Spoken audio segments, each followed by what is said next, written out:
Let's get the analysis. Joined by Jean-Christophe Gallien, a political analyst. Jean-Christophe, thank you, sir, for being with us. My pleasure. These two met in 2017. What's the difference this time? Probably the momentum. You know, we had something.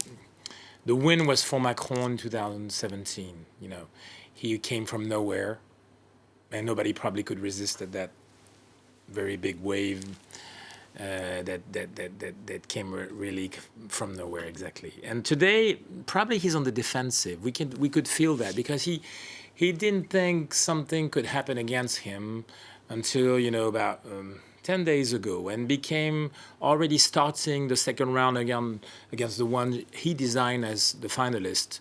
Probably last Wednesday, attacking her very fiercely. So he's probably missing the arena, and now this afternoon he went down on coming back from his plane in between Ukraine, Brussels and everything. So this is probably the change. And the momentum is on Le Pen's side. Why? Because she really did a good campaigning, and probably everybody from right to left do think she did a good campaign, like Mélenchon did, the one he did, but lost at the end.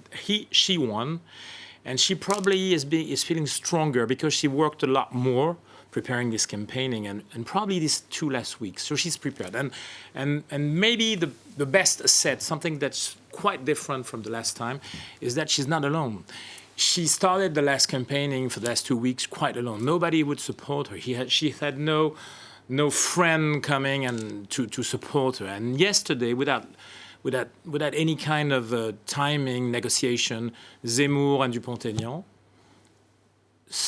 decided to support her, announced her, and on public There was no great surprise in that, there was the two other far-right characters, if you like, deciding to support the prominent far-right character. Yeah, it's not surprising, but it was so quick and so natural, and exactly, and they were designing Macron as the enemy.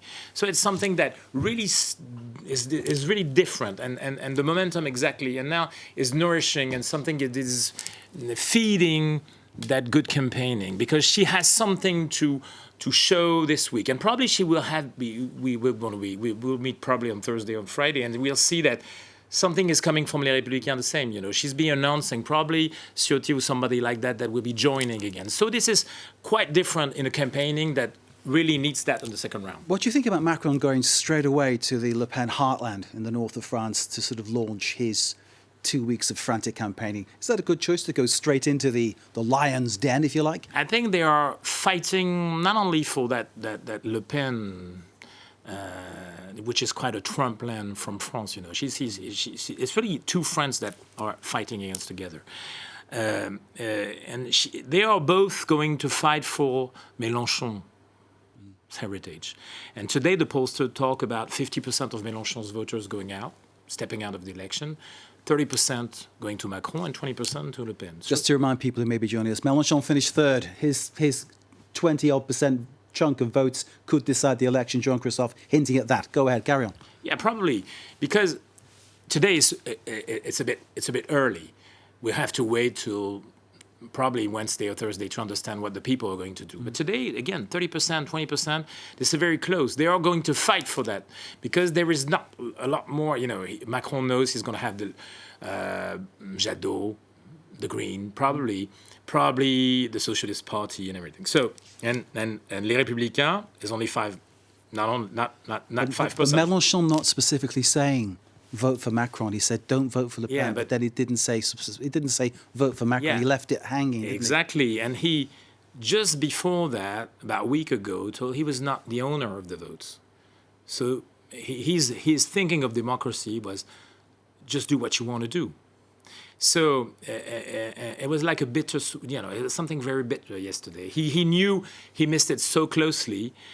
Probably he wanted to be in capacity to say, there is, no, people, you know, were at me last time because I didn't say, don't vote for Le Pen. He will do. But that won't do anything against the voters. Has the so-called Republican Front, which gangs up against having a far-right leader, that being the unthinkable in France for so many generations of having somebody from the far right in power. Is that all over now? I noticed in Le Figaro newspaper, little survey saying for or against it. 60% was like saying, well, let's not bother with it, let's just let it go. Is France now a far right country? Yeah, because is that the sense? It's a new political. And should France be ashamed of that? It's a new political landscape, and probably this political landscape is just showing what France is about today.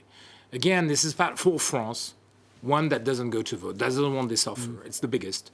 Then it's the metropolitan winners of globalization, which is Macron, Trumpland, again, the French Trumpland, which is Le Pen, and the creolized France, that was the one of Mélenchon. And these four, two of them are going to fight at the end. And what are the others two going to do? You never know. Probably the people that didn't go to vote on the first round could go to kick Macron out. Probably, you don't ever know. This is the good fight of Mrs. Le Pen. And on the other side, the other one wants to have Mélenchon's reach.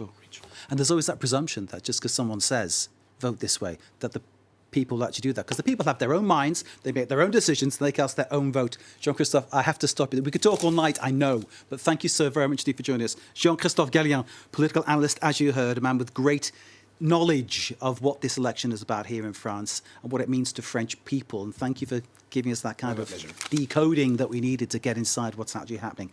We'll be hearing from you again, I hope, very, very shortly. Thank you very much indeed.